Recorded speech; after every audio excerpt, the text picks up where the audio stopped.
here. Now to add some power up a little bit. Yes, there you go.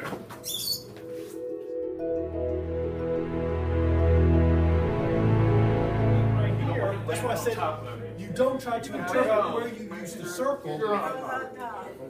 It's a blender. Whatever sticks in the blender that's what I'm getting. So in this particular example, I get it inside your body here, and then this blender just keeps going.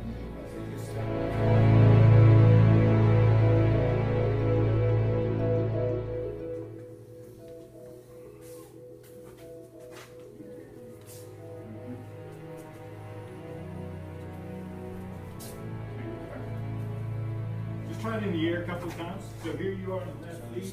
All you're going to do is